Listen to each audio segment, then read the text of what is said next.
Everything changed in a matter of seconds, but the preparation, well, that took years. Welcome back to another Explainer. Today, we're not just looking at a roster. We are pulling back the curtain on a literal master plan. Look, the NFL is an unforgiving, absolutely brutal gauntlet. We're talking about a 17-game war of attrition played in freezing rain and suffocating heat, filled with these bone-crushing collisions that can literally end a career in a single snap. Surviving that environment? That takes a little bit of luck. But dominating it? Okay, let's really dive into this today, because what you are about to see is the hidden blueprint of an NFL dynasty. We are going to look at exactly how a franchise identifies the absolute rarest of human anomalies, and then how they methodically weaponize time and health to conquer this incredibly unforgiving league. I want you to really think about this question for a second. Let it sink in. What truly separates a good team from an absolute dynasty? Because I'll tell you right now, it isn't just talent. Half the league is absolutely drowning in talent. No, it's about high-stakes NFL chess. It's about seeing 3, 4, maybe even 5 moves ahead of the competition. While other front offices are out there playing a totally conventional game, managing the salary cap week by week, desperately patching holes on the depth chart, and basically just crossing their fingers that their star players don't go down, the truly elite organizations, they're operating on an entirely different level of calculation. They're scouting hidden physical traits. They're actively manipulating time itself. And today, we're going to expose exactly how they pull it all off.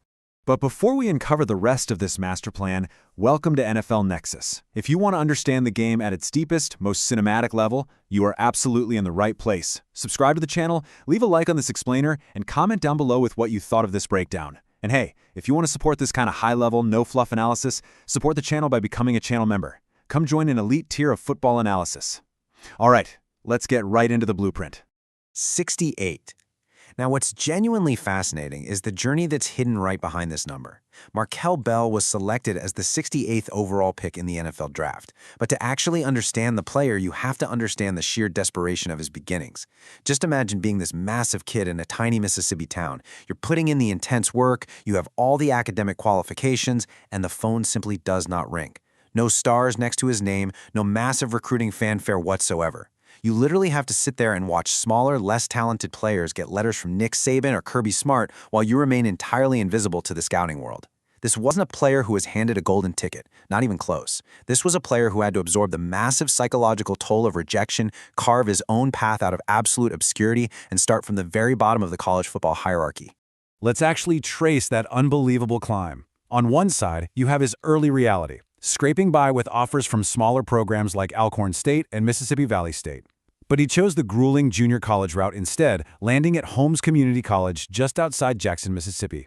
Now, I want you to imagine the dust and the absolute grind of JUCO football. Waking up at 4 in the morning, lifting incredibly heavy iron in un-air-conditioned weight rooms, battling that oppressive Mississippi heat with 0 cameras watching. It was there, entirely in the shadows, that he forged a deep, father-son bond with offensive line coach Les George. He started at left tackle for 2 seasons, just violently grinding away until he completely transformed into a first-team all-conference beast. By the time he finally left, he was a highly coveted 4-star JUCO recruit fielding offers from the SEC. He committed to Miami, and by 2025, he was a second-team academic All-American playing for a literal national championship. But let's look at the physical reality of what the Philadelphia Eagles actually drafted. 87. Dwell on that exact number for a second. That is an 87-plus-inch wingspan, 7'3". So the absolute crucial point here is the terrifying geometry of what an elite edge rusher actually faces the second the ball is snapped. Football is, at its core, a game of precise, unforgiving angles. A premier pass rusher, a freakish guy like Micah Parsons or Myles Garrett, typically needs exactly 3 explosive steps to bend the corner and reach the quarterback. But how on earth do you navigate around a human being who can extend his arms and cover 7 feet and 3 inches of space? You don't. That historic wingspan mathematically forces the pass rusher to artificially widen their arc. It forces them to take a 4th step. And in the NFL, let me tell you, that extra fraction of a second is literally the difference between a devastating game-ending sack and a 40-yard touchdown pass. It is a mathematical nightmare for any defense. And the physics lesson doesn't stop there. 346. That is his weight, carrying a towering 6'9" frame. Now, when you're 6'9", you possess overpowering, almost overwhelming mass. But it inherently comes with a highly calculated biomechanical challenge, leverage. In the trenches of the NFL, below man always wins. It's a fundamental rule. If a shorter, hyper-explosive edge rusher gets under your pads, they can lift your center of gravity and just walk you right back into the quarterback's lap. Maintaining a low pad level when you're practically 7 feet tall is an incredibly demanding physical feat. It requires dropping the hips, achieving extreme ankle flexion, and bending the knees so deeply that a 6'9" chest plate is perfectly parallel with a 6'2" rusher. It absolutely burns the quads, stresses the core, and requires a relentless, microscopic focus on technique. Which brings us to this truly mind-bending statistic. 0. 0 sacks surrendered. Look, you don't play left tackle for the Miami Hurricanes, block against the absolute most lethal, lightning-fast edge rushers in all of college football all the way to the 2025 FBS National Championship game and give up absolutely nothing by accident. Markel Bell was a brick wall. And remember, he didn't just excel physically, he was a second-team academic All-American. He processes this game at an incredibly high intellectual level. This wasn't just a physical domination, it was a total, highly calculated neutralization of future first-round draft picks week in and week out. But the NFL is an entirely different beast, and here is where the cinematic tension of this explainer really starts to build. See, Bell played left tackle exclusively in college. In Philadelphia, he's being asked to transition to right tackle. And guys, this isn't just casually swapping sides of the line. It is completely rewriting your brain's deeply ingrained muscle memory. Think about writing a complex, multi-page dissertation with your non-dominant hand, while the 265-pound freak of nature is actively trying to drive his helmet straight through your sternum. Your kick slide is totally reversed, your punch timing is mirrored, the exact way your hips open to anchor against a bull rush, every single micro movement is completely backward. To do this against grown men, against the fastest and strongest athletes on the planet, is a monumental high-stakes test. But then you hear something like this. He had us training right and left, so I'm ready to go. That was Markel Bell speaking directly about his Miami offensive line coach, Alex Mirabal. What you absolutely must take away from this revelation is that this transition isn't some chaotic last-minute scramble. No way. It is the result of methodical, years-long preparation that was planted way back in Miami. The seeds for his future success in Philadelphia were actively being watered years ago on a humid practice field down in Florida. He was already doing the grueling work in the dark, preparing for an opportunity he didn't even know he had yet. And then, we get this thrilling twist. I actually met Lane at Duke's O-line mastermind he hosts in Texas almost every year, Bell said.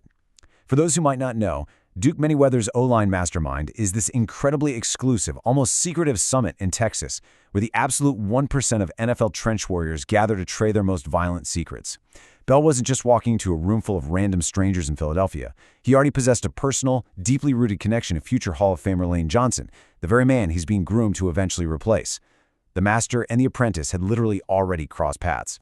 The organization didn't just draft a talented player, they drafted a specific, perfectly shaped piece that fits the exact puzzle they're already building. But look, every apprentice needs a teacher. Enter Coach Chris Cooper. We need to talk about the immense pressure and the absolute high stakes of this specific situation. Cooper arrived in Philadelphia in February to replace a literal franchise deity.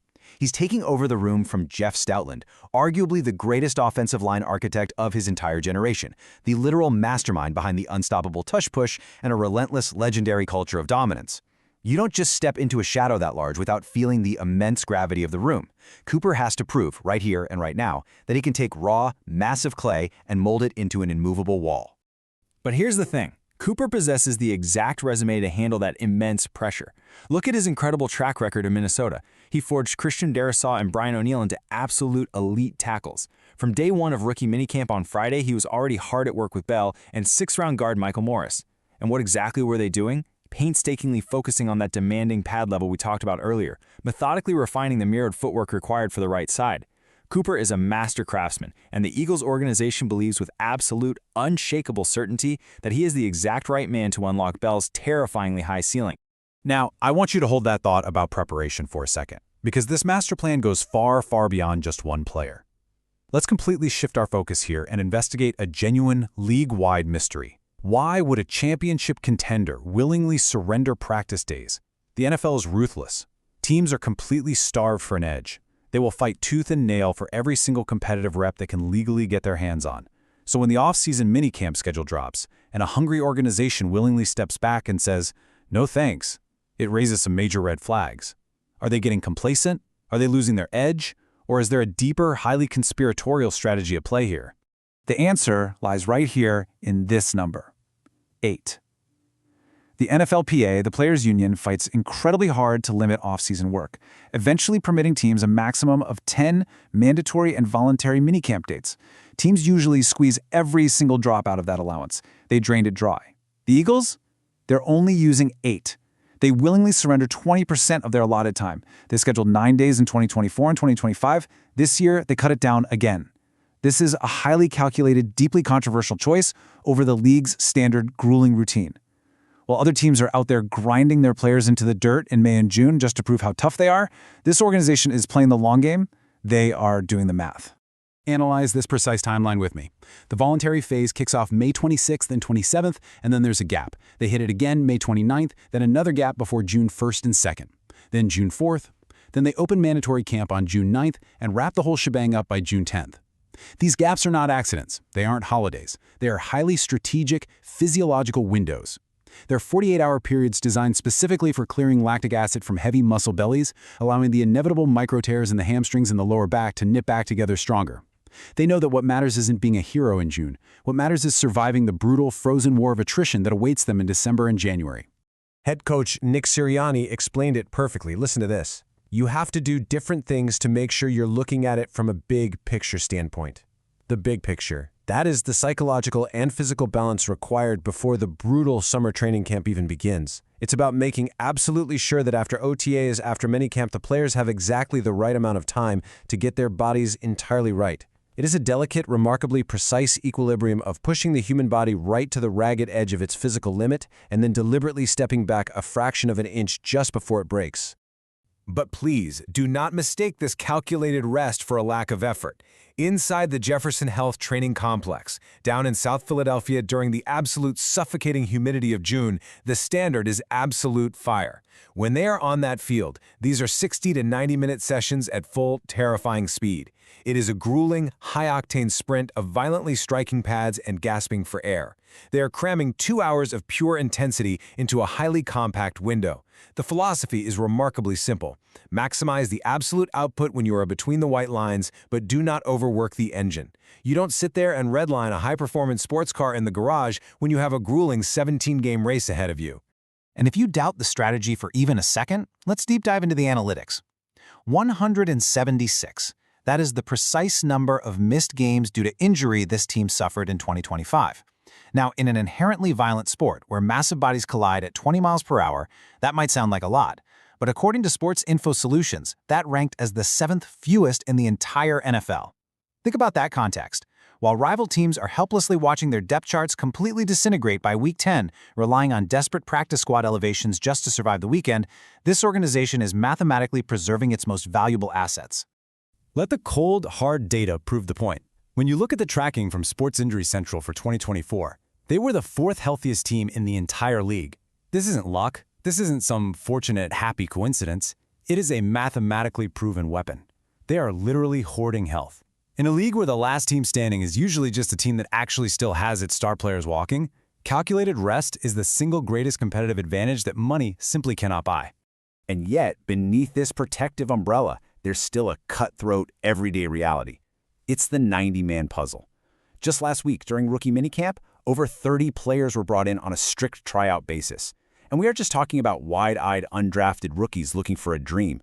We are talking about hardened, battle-tested veterans. Guys like running back Khalil Herbert, a man who has actually carried the rock in the freezing cold of Soldier Field, and guard Michael Jordan, fighting tooth and nail in the sweltering heat of May for their professional lives just to claim one of the final 2 open roster spots. The organization heavily protects its core, for sure, but at the fringes of the roster, the competition is an absolute bloodbath. Sirianni makes absolutely sure no one gets comfortable. Listen, there are no shortcuts. You have to work your butt off to get better. I want to completely dispel any notion of laziness right now. Resting is not taking it easy. It is a highly calculated phase of preparation. As Sirianni points out, it's not just the practice time on the grass, it's the extra time players and coaches put in off the field, in the film room, in the recovery tubs. Everyone is practicing in the NFL. The difference is, what are you doing extra? How are you actively preparing your mind and your body when the whistle isn't blowing? And this is exactly where the entire cinematic narrative finally comes together. Look at these 2 massive pillars of the master plan. On one hand, you're drafting physical titans, unearthing a 6'9", 346-pound giant from a small town in Mississippi, utilizing his 87-inch wingspan and meticulously cross-training him under a literal master coach. On the other hand, you are actively weaponizing time, hoarding player health, manipulating the physiological gaps in the practice schedule, and mathematically minimizing catastrophic injuries. These are not two separate stories. They are two vital, deeply intertwined components of the exact same blueprint. Build an impenetrable roster of absolute anomalies, and then mathematically ensure they survive the war. So I'm going to leave you with this final, lingering thought. Look at the moves your front office is making. Look at the highly specific physical traits they draft. Look at the microscopic, obsessive details of their practice schedules. Are you watching checkers while they play chess?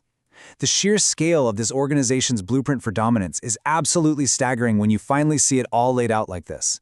They aren't just trying to win on Sundays, they are actively trying to outsmart the entire calendar year.